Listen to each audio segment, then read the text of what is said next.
Hello students. आज आपकी second class में आपको मैं क्लास 10th में physics chapter all important formulas of electricity के बारे में हम बताने जा रहे हैं कि जो भी इलेक्ट्रिसिटी में सारे फार्मूले आपको आज बताने जा रहा हूँ। सो क्लास 10th के स्टूडेंट जो सीबीएसई बोर्ड के स्टूडेंट हैं जो अपनी प्रिपरेशन को और अच्छा करना चाहते हैं एक बार फार्मूला जरूर देखें किसी भी एग्जाम से पहले, और एग्जाम से पहले फार्मूला जरूर देखें। मैं आपको बताने जा रहा हूँ फार्मूला, आप लोग नोट कर लीजिए कॉपी में या समझने की कोशिश कीजिए वीडियो देखकर। Q is equal to N into E. So, where Q is equal to charge, N is equal to total number of electrons, E is equal to charge in a single electrons. It means N is equal to Q upon E भी formula होता है. So, N is equal to total number of electron, E is equal to charge in a single electrons.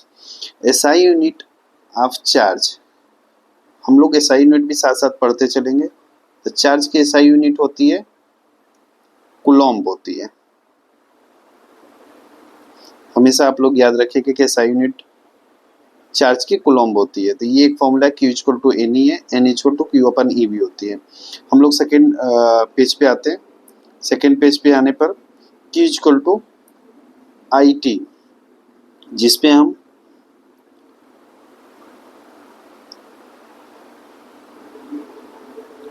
Q equal to I T और I equal to Q up T भी होता है. So where Q equal to charge हमने अभी पहले पढ़ा, I equal to current, T equal to time. So charge equal to Q equal to I into time, current into time, और I equal to current equal to charge upon time. So here SI unit of current is ampere. SI unit current का ampere होता है. सो हम लोग next page पे पहुंचते हैं. V equal to W upon Q, where V equal to voltage, W equal to work done,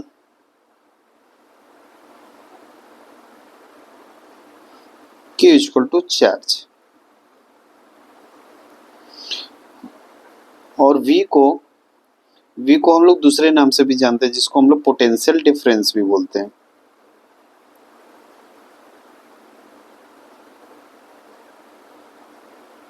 potential difference है. इसकी एक दूसरी फॉर्मूला भी होती है W equal to V upon Q के रूप में. ये भी एक फॉर्मूला होता है जिसे हम लोग जानते हैं, जहाँ पे हम वर्क डन निकालते हैं पोटेंशियल डिफरेंस को डिवाइड करके चार्ज से. So SI unit of work done equal to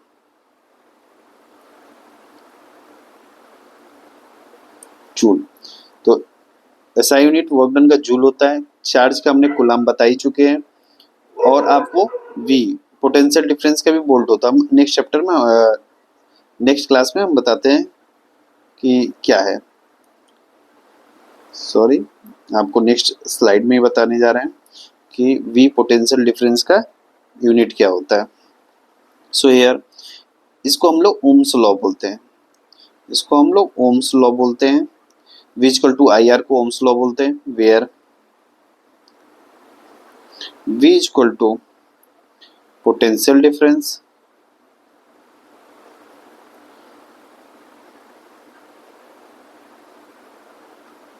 simply हम लोग वोल्टेज के रूप में भी जानते हैं कि V इक्वल टू वोल्टेज होता है, I equal to current, R equal to resistance. Okay, so इस पे बहुत सारा होता है. V equal to I R, I equal to V upon R, एक ये भी होता है फॉर्मूला, एक ये भी होता है R equal to V upon I. इसके तीन फॉर्मूले होते हैं. So SI unit of resistance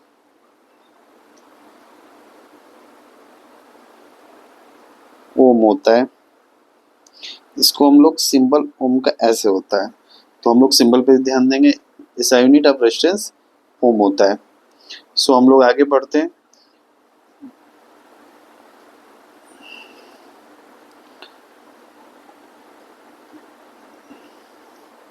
So here RS means resistance in series. The RS is equal to resistance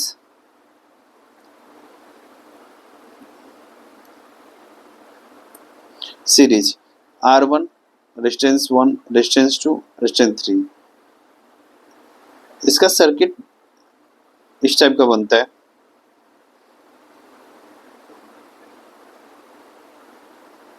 आपको मैं सर्किट भी बनाते दिखा रहा हूँ।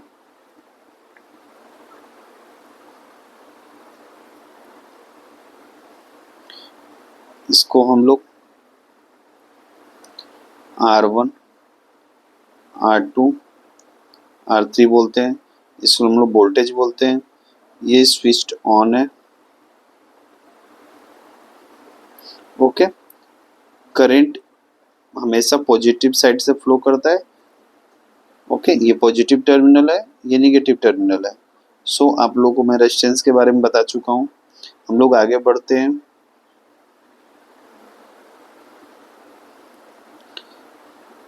और एक second also. Okay, next page में हम वोल्टेज का जो ऐसा यूनिट है मैं बता दूंगा नेक्स्ट स्लाइड में वोल्टेज की यूनिट क्या होती है। So here where RP is equal to resistance in parallel. So I also draw the resistance circuit.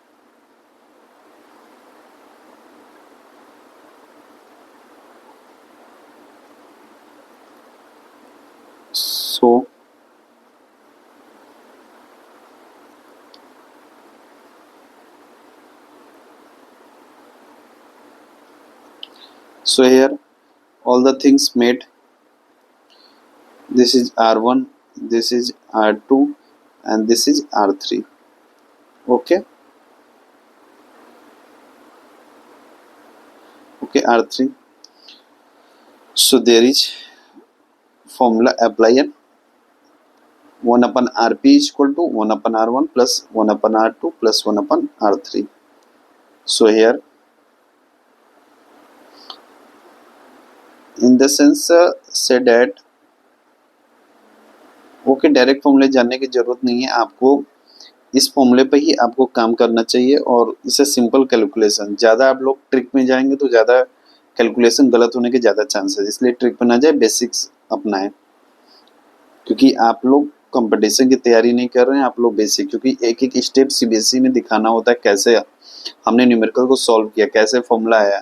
Okay, सो आप लोग बेसिक रूप में जाइए स्टेप बाय स्टेप, क्योंकि सीबीएसई स्टेप वाइज मार्किंग करता है। So here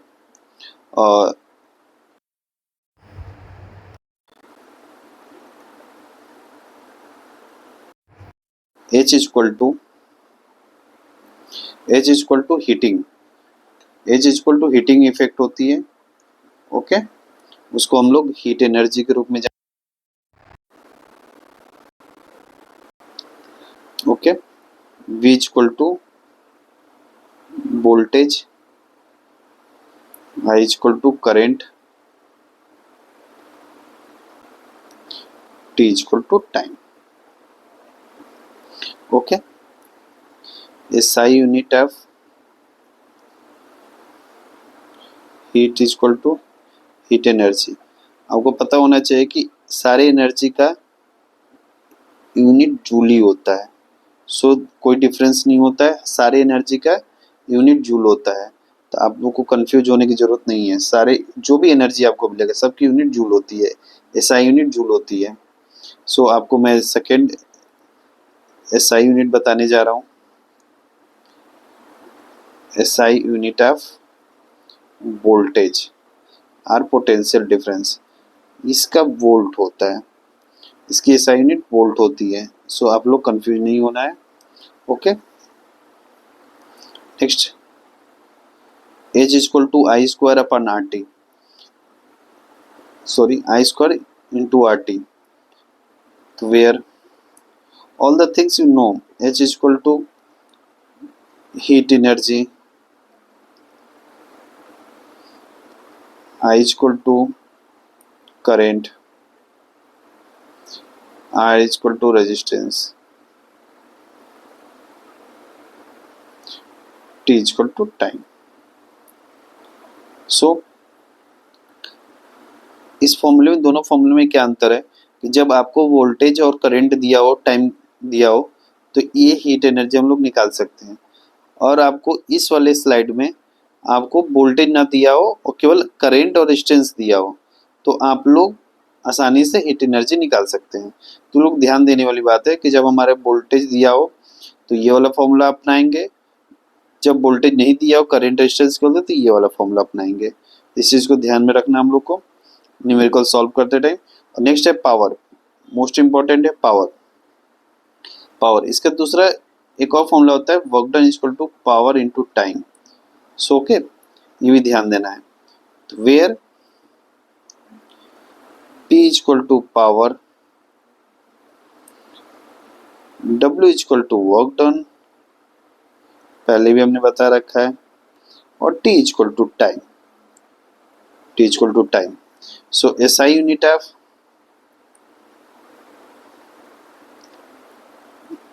power equal to watt, SI unit power की watt होती है। और SI यूनिट ऑफ टाइम सबको पता है, छोटे क्लासों से पढ़ते आ रहे हैं कि टाइम की SI यूनिट क्या होती है, सेकंड होती है। ओके, नेक्स्ट स्लाइड पे हम लोग आते हैं।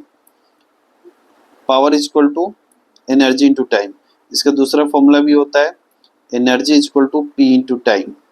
ये फॉर्मूला हम लोग जब भी मीटर के क्वेश्चन आएगा, जब कैलकुलेशन करना होगा एनर्जी, आपकी घर का कितनी इलेक्ट्रिसिटी बिल आती है, तो ये वाला फॉर्मूला हम लोग अप्लाई करते हैं, energy equal to power into time. इससे हम लोग कैलकुलेट करते हैं। आपको न्यूमेरिकल में करके दिखाऊंगा तो आपको पता चलेगा कैसे इस फॉर्मूले का यूज है। सो आगे हम बढ़ते हैं। ओके, तो where P equal to power, again आपको मैंने बता रहा हूँ, equal to energy, T equal to time. Okay, सबका ऐसा यूनिट फिर से बता दे रहा हूँ। ऐसा unit of energy equal to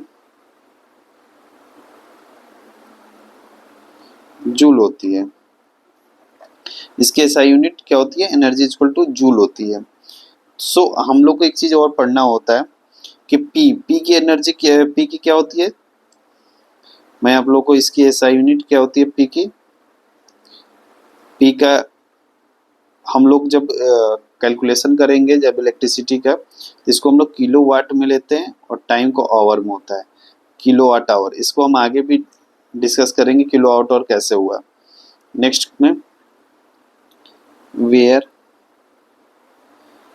P equal to power, V equal to voltage, I equal to current. Okay, इसके बहुत सारे फॉर्मूले हैं, जैसे V equal to P upon I, equal to P upon V. कोई भी फॉर्मूला कैसे भी हम लोग अप्लाई कर सकते, बस इसको एक्सचेंज करके। Okay, V equal P equal to V upon I, power equal to voltage into current. इससे हम लोग भी पावर की वैल्यू निकाल सकते हैं कि पावर कितनी होती है। नेक्स्ट स्लाइड में P equal to V square upon R. Okay, तो P फॉर पावर और V equal to voltage, R equal to resistance. So आप लोगों को मैं वाट बता ही चुका हूँ पावर की यूनिट, V का वोल्टेज का वोल्ट होता है, रेजिस्टेंस का ओम होता है। सो हम लोग नेक्स्ट स्लाइड में पहुंचते हैं। नेक्स्ट स्लाइड में अगेन फॉर्मूला है actually P equal to I square upon R आया कहाँ से, या P equal to V I V square Y, इसका मैं सिंपल सा आपको बता देता हूँ कैलकुलेशन करके। P equal to V I था हमारे पास, और आपको पता है कि V equal to I R Ohm's law होता है। ये हम लोग V के जगह पर हमने पुट कर दिया इसके जगह पे, सो हम लोग को V के जगह पर आई आर हमने पुट किया तो I R into I, so P equal to I square R, ये फॉर्मूला हम लोग के पास आया है। ओके, तो यहाँ से ये फॉर्मूला आया है हमारे पास। ओके, सो सबकी यूनिट पता है, यूनिट बताने की कोई जरूरत नहीं है कहाँ से है। नेक्स्ट इंपॉर्टेंट आते हैं जो हम अभी बात करते हैं इसके पहले, किलोवाट आवर। तो किलोवाट आवर किलोवाट पावर का होता है, और ये एच का टाइम का होता है। ओके, तो ये E इक्वल टू पी, और ये किसके बराबर है, एनर्जी की, क्योंकि यूनिट एनर्जी की होती है, यूनिट एनर्जी की होती है। सो ये चीज याद रखना है। ओके, जूल होती है। तो E equal to P into T. तो ये हम लोग जब इलेक्ट्रिसिटी बिल की कैलकुलेशन करेंगे कि कितनी आपके घर की बिल, बिजली की बिल आई है, इलेक्ट्रिसिटी बिल आई है, तो उस कैलकुलेशन में ये चीज़ की यूज होगी। सो हमको याद रखना है कि 1 kilowatt hour equal to 3.6 into 10⁻6 joule होता है। ओके, वीडियो लंबी होती जा रही है इसलिए हम लोग जल्दी कर रहे हैं। ओके, आपको मैं बता देना चाहूँ कि जब हम लोग रेस्टिविटी के बारे में पढ़े थे, तो एक बार हम लोग कर लेते हैं। Where rho equal to resistivity होती है, आर इक्वल टू रेजिस्टेंस,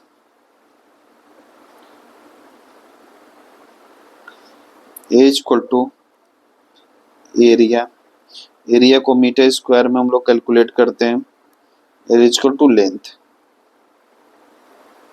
ये मीटर में होता है। तो हमेशा ये याद रखें, मैंने इसीलिए बता दिया आपको। SI unit of resistivity, SI unit of resistivity क्या होता है आपको पता है, आर इक्वल टू, इसको हम लोग यूनिट भी निकाल सकते हैं आसानी से। यूनिट कैसे निकाल सकते हैं, रेजिस्टेंस का होता है ओम, एरिया का होता है metre square upon metre. Okay, तो आपको पता होना चाहिए कि मीटर से एक स्क्वायर कट जाता है तो बचता है ओम मीटर। ओके, ये होता है ओम मीटर। मैं आपको दूसरे कलर से दिखा देता हूँ, ओम मीटर होता है, तो इसकी ऐसा यूनिट ओम मीटर होता है। तो हमेशा याद रखिएगा कि ऐसा यूनिट रेजिस्टिविटी का ओम मीटर होता है। हम आपको जब हम लोग रेजिस्टेंस में हम लोग पढ़ाई करते हैं, रेजिस्टेंस में क्या होता है, तो ये फॉर्मूला निकल के आता है जब हम लोग इलेक्ट्रिसिटी पढ़ते हैं, R equal to rho L upon A. तो हम लोग बोलते हैं R is directly proportional to rho, R is directly proportional to L, R is inversely proportional to 1 upon area, तब जाके ये फॉर्मूला हमारे पास आता है। वीडियो लंबी हो रही है, सो ये R equal to rho L upon A होता है। So okay, thank you so much, और keep watching and like share and subscribe. आप लोग वीडियो ज़्यादा से ज़्यादा देखें और मोटिवेशन हमको दे, आप लोग के लिए और यूजफुल वीडियो बनाते रहेंगे बोर्ड प्रिपरेशन के लिए। Thank you so much.